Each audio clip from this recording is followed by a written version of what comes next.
저희가 너무너무 제가 궁금한 게 있습니다. 도대체 이스라엘 모사드는 어떻게 삑비를 이용해가지고 저 헤즈볼라 조직원들을 암살할 수 있었을까? 그래서 이분을 모셨습니다. 대한민국 최고의 군사 전문가 중 한 사람. 그냥 한 사람 그럼 너무 당황하실 것 같아서 최고의 전문가들 중 한 사람으로 했습니다. 제가 샤르레 군사연구소 이세한 대표입니다. 안녕하세요. 안녕하세요. 대표님 오랜만입니다. 네, 오랜만입니다. 제가 이 보도를 딱 보자마자 대표님 얼굴이 딱 떠올랐어요. 네. 너무 궁금해서 물어봐야 되겠다. 네.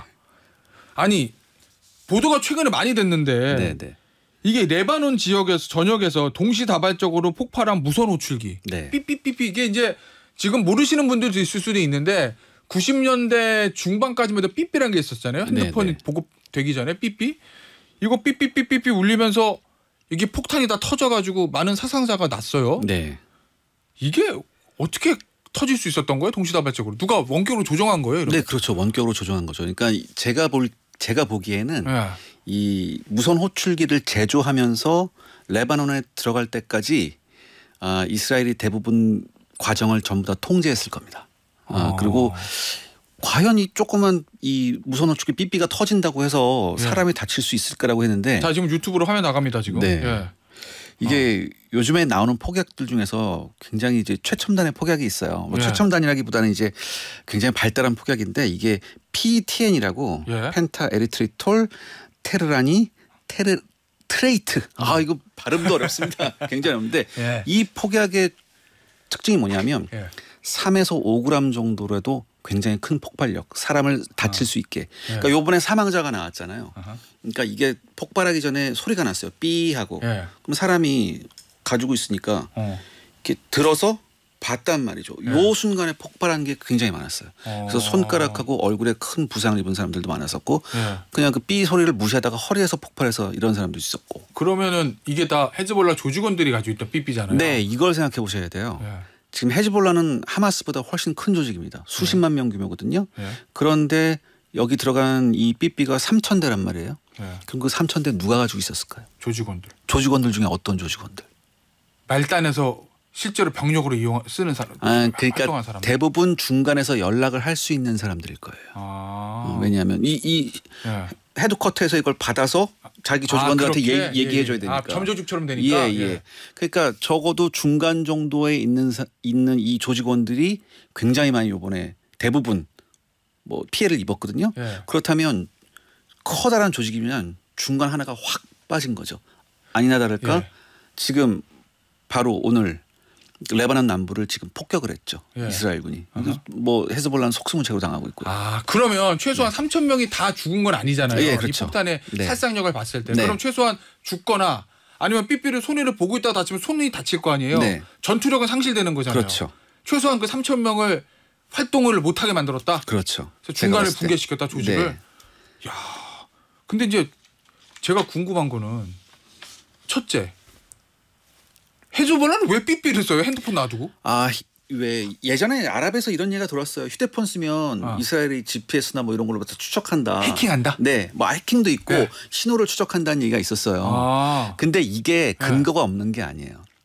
그러니까 지금 이제 저궤도 위성통신에 서방이 쓰는 굉장히 중요한 그 AI 시스템이 있습니다. 프라이머라고. 이 프라이머는 뭐냐면 음성인식 AI예요. 그래서 이제 뭐 그 레바논 내 헤즈볼라 그 중간 간부들이 갖고 있는 전화번호를 많이 알아요. 이스라엘이. 그럼 그 전화번호를 추적하다가 어느 한 곳에 전화번호가 집중하면 거기에 좀 헤드쿼터가 있을 것 같거든요. 여지없이 거기를 스마트탄으로 때려요. 그래서 굉장히 많이 헤즈볼라 중간 간부들이 사망을 했거든요. 그래서 헤즈볼라 지도부가 결정을 내렸죠. 야, 우리 휴대폰 굉장히 위험하다. 그러니까 다른 연락 통신 수단이 뭐가 있냐? 우리 조금 옛날로 돌아가면 삐삐를 쓰자. 그러면 쉽게 얘기하면 이 디지털 기기는 해킹이 될 수도 있고 AI의 통제하에 있을 수 있으니 위험하니 고전적인 아날로그로 가자. 그래서 삐삐로 간 거잖아요. 안 뚫릴 줄 알고. 근데 삐삐도 뚫렸어요. 그러면 아까 핸드폰은 뭐 신호 추적하고 뭐 위성하고 뭐 한다고 쳐요. 이거는 어떻게 알고 동시다발적으로 3,000명이 가지고 있는 삐삐를 터뜨릴 수 있었던 거예요? 그러니까 이게 난 진짜 너무 무섭던데. 이걸 하려면 두 가지가 필요합니다. 제가 안 그래도 여기 오기 전에 이동통신업자하고 제가 통화를 하고 왔습니다. 그래요? 첫 번째 이 단말기의 일련 번호를 다 알아야 됩니다. 단말기에 일련 번호를 다 알아야 되거든요. 그렇다면 지금 뭐 이렇게 나오잖아요. 뭐 헝가리에 있는 뭐 유령 회사가 이걸 제조해서 이렇게 했다. 뭐 여러 가지 얘기가 있는데 뭐가 어떻게 됐든 저는 뭐 이렇게 유령 회사보다는 이 단말기 제조 업체를 해킹한 것 같아요. 그래서 그 단말기 하나하나의 제조 그 일련 번호를 다 딴 다음에 일단 뉴욕 타임즈에서 제기하고 있는 가설과는 좀 다른 얘기예요. 전 그렇게 생각해요.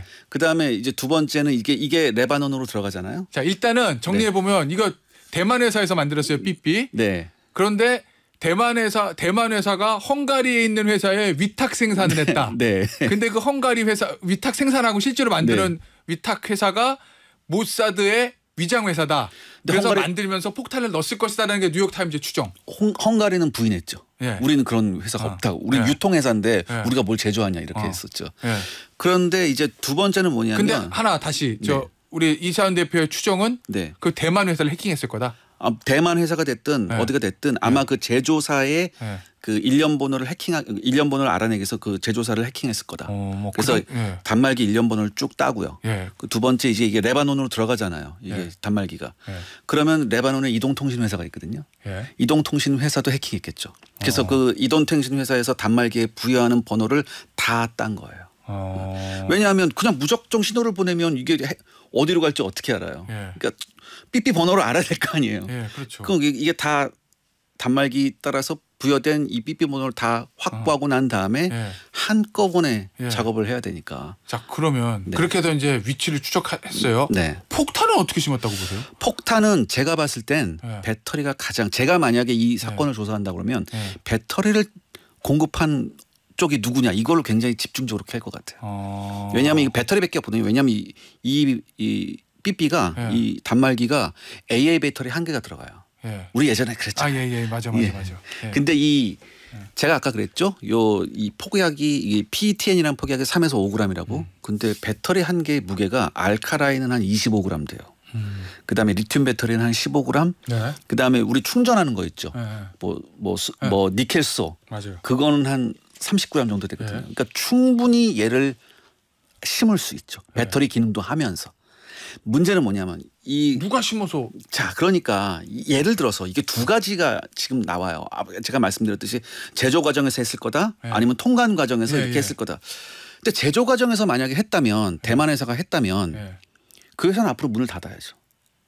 그렇죠. 이건 뭐 어떻게 보면 이건 테러인데 그렇죠. 만약에 그다음에 통관 과정에서 했다면 3,000개거든요. 물론 3개월의 시간이 걸린다고 하지만 3,000개를 포장을 다 뜯고 단말기를 분해한 다음에 다시 놓고 한다. 굉장히 힘들죠. 물리적으로. 그렇다면 우리가 보통 예전에 삐삐 샀을 때 이렇게 하잖아요. 상자 열어보면 삐삐하고 옆에 배터리가 하나 새 거가 있어요. 그럼 배터리에서 넣거든요. 이 배터리에 분명히 폭약을 심었을 거다. 그렇다면 이 배터리를 공급한 쪽이 누구냐. 이게 굉장히 핵심일 것 같아요. 그러니까 이 사건의 배후를 캐기 위해서. 그러면 그 배터리 수명이 다 되기 전에 작업을 했죠. 폭발을 시켰어요. 예전에 삐삐 사용하신 분은 알겠지만 굉장히 오래가요 이거. 그건 기억이 없었어요. 그리고 그래서 요거 한 다음에 이게 일단 배터리 중간에 갈 수도 있잖아요. 그러니까 일단 이 단말기 일련 번호하고 번호 딴 게 왜 중요하냐면 이게 다 활성화됐는지를 확인할 수 있죠. 그렇겠구나.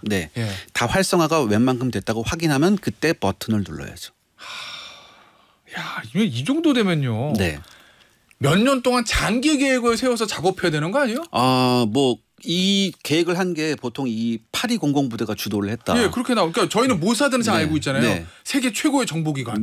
뭐 각종 암살과 테러, 뭐 구출작전, 뭐 엔테베 구출작전 나오고 뭐 그거는 이제 뭐 골라니 여단 같은 그런 특수부대가 있었고. 그래요? 죄송합니다.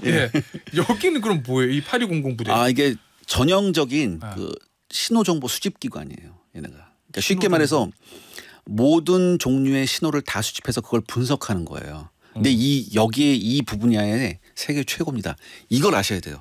정보를 수집하는 것과 수집한 정보를 분석해서 가치 있는 정보를 뽑아내는 건 또 다른 얘기거든요. 근데 그런 거에 굉장히 특화되어 있는 부대예요. 정보를 수집해서 그걸 분석하는 기관. 그다음에 신호 정보도 이게 가치 있는 신호 정보냐 아니냐. 그리고 우리가 수집한 신호 정보가 얼마나 효과적으로 우리가 사용할 수 있느냐 이것까지 다 분석을 해야죠. 그러면 우리가 잘 알고 있는 게 뭐 007 예를 들면 네, 뭐 네. CIA 영화에 네. 많이 나오잖아요. 네. 실제로 활동하는 네. 스파이들이나 그렇죠. 그 사람들이 활동할 수 있는 근거가 되는 정보를 제공하는 기능 이렇게 보면 되는 거예요. 네. 그리고 적이 갖고 있는 여러 가지 종류의 신호를 구분해내야 돼요. 또 이게 예를 들어서 뭐 수뇌부가 쓰고 있는 주파수 대가 뭐가 있고 얘네가 어떤 종류의 통신기를 쓰고 있고 이게 굉장히 중요하거든요. 이런 걸 다 분석할 수 있다. 얘네들이.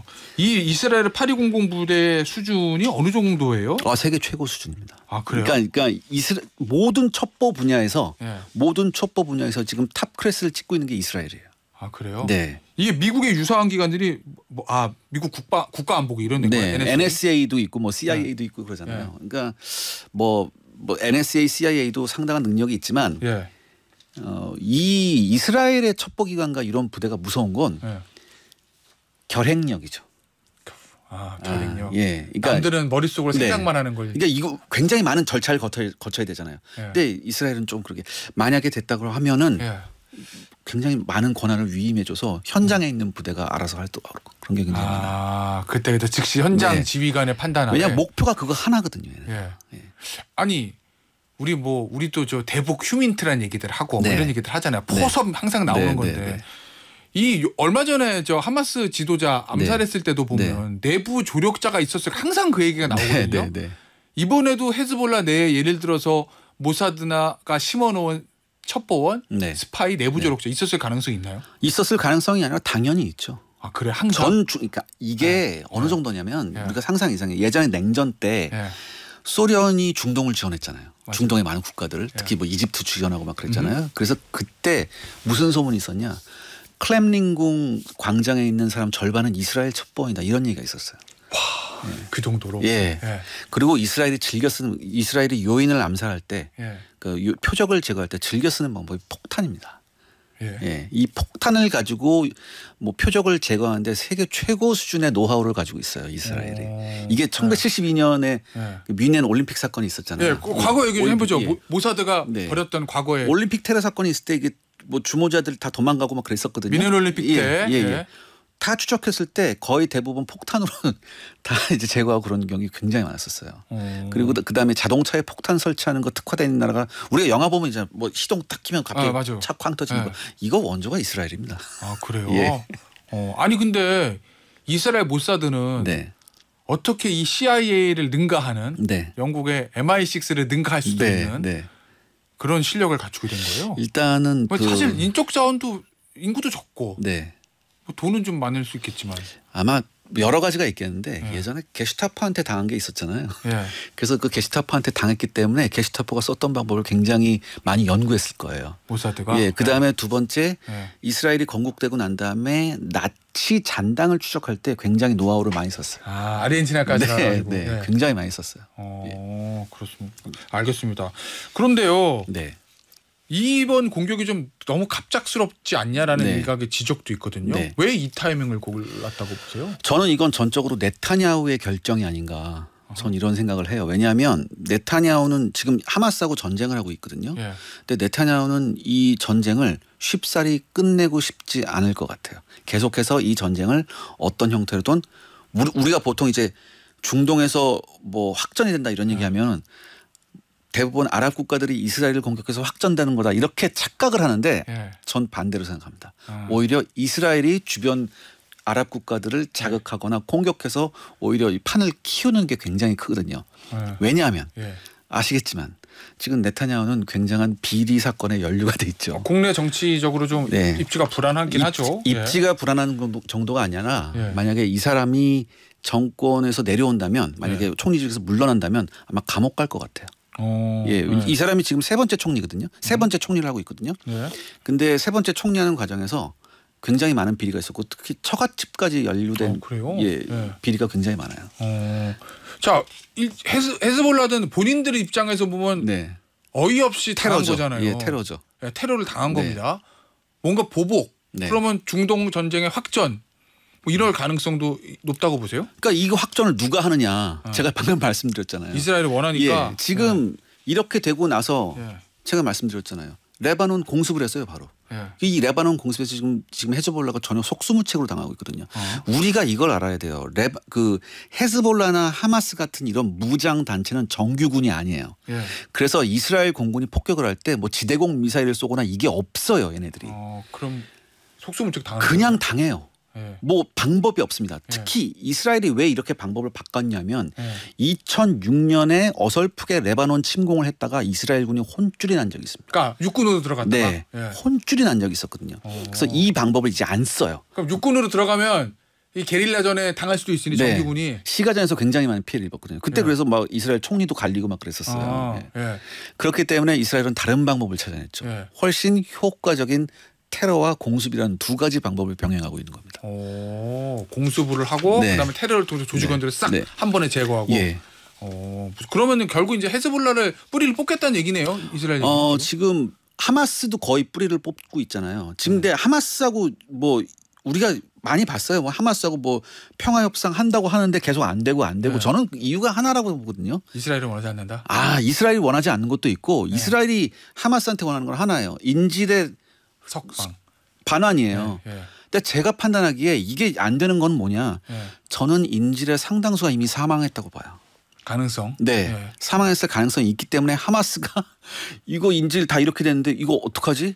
못할 것 같아요. 마찬가지로 지금 아까 말씀드렸듯이 네타냐후는 이 전쟁이 끝나지 않기를 원하는 사람 중에 하나거든요. 그래서 계속해서 지금 건드리고 있죠. 이참에 하마스나 헤즈볼라를 정리하겠다 뭐 이런 생각이 있는 것 같네요. 알겠습니다. 자, 우크라이나 전쟁 또 하나의 전쟁이죠. 이거 얘기 좀 해볼게요. 이 우크라이나군이 러시아군 탄약고를 드론으로 공격했어요. 그래서 많은 피해를 입었다고 하는데 이게 러시아의 수비가 약했던 거예요? 우크라이나의 공격이 강했던 거예요? 탄약고 같으면 되게 방어를 철저하게 했을 것 같은데. 그런데도 불구하고 지금 이번 전쟁을 통해서 이 러시아 방공 시스템이 굉장히 많은 도마 위에 올랐습니다.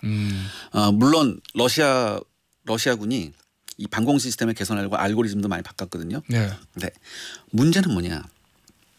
드론이에요. 이 드론 공격이 굉장히 취약해요. 특히 야간에. 안 보이나 보다. 야간에.